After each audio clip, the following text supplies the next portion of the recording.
حضرت سیدنا ابو ہریرہ رضی اللہ تعالی عنہ روایت فرماتے ہیں کہ نبی کریم رؤوف الرحیم صلی اللہ تعالی علیہ وآلہ وسلم نے ارشاد فرمایا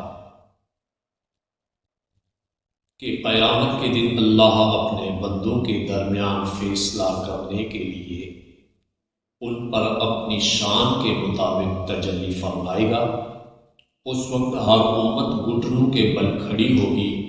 سب سے پہلے جن لوگوں کو بلایا جائے گا ان میں ایک قرآن کریم کا حافظ، دوسرا راہ خدا میں مارا جانے والا شہید اور تیسرا مالدار ہوگا۔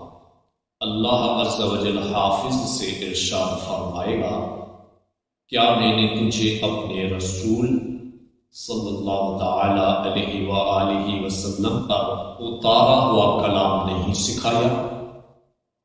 وہ عرض کرے گا، کیوں نہیں اے رب۔ اللہ عز و جل ارشاد فرمائے گا، پھر تو نے اپنے علم پر کتنا عمل کیا؟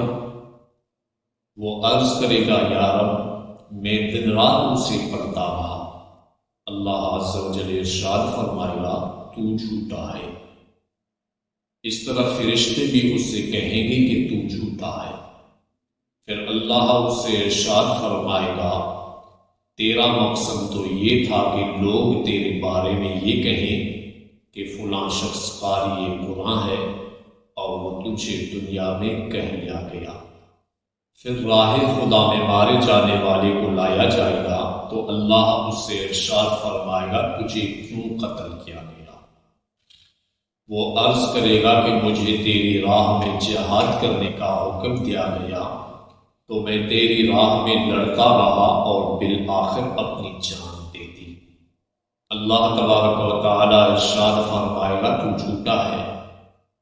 اس طرح فرشتے بھی اس سے کہیں گے کہ تو جھوٹا ہے۔ پھر اللہ تبارک و تعالی اس سے ارشاد فرمائے گا، تیرا مقصد تو یہ تھا کہ تیرے بارے میں کہا جائے کہ فلاں بہت بہادر ہے، اور وہ تجھے دنیا میں کہہ لیا گیا۔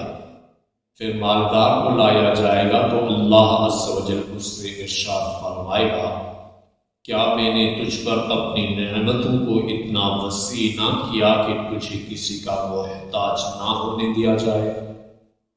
وہ عرض کرے گا، کیوں نہیں اے رب۔ اللہ تبارک و تعالی ارشاد فرمائے گا، تو نے میرے عطا کردہ مال کا کیا کیا؟ وہ عرض کرے گا، میں اس مال کے ذریعے صلہ رحمی کرتا رہا اور تیری راہ میں صدقہ کیا کرتا تھا۔ اللہ تبارک و تعالی ارشاد فرمائے گا، تو جھوٹا ہے۔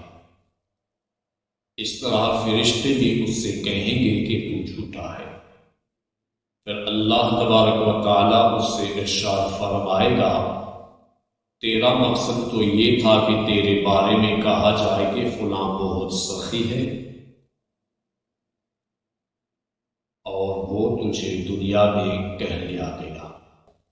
پھر اللہ عز و جل کے محبوب دانا غیوب صلی اللہ تعالی علیہ وآلہ وسلم نے ارشاد فرمایا، اے ابو ہریرہ، یہ اللہ کی مخلوق کے وہ پہلے 3 افراد ہیں جن سے قیامت کے دن جہنم کو بھڑکایا جائے۔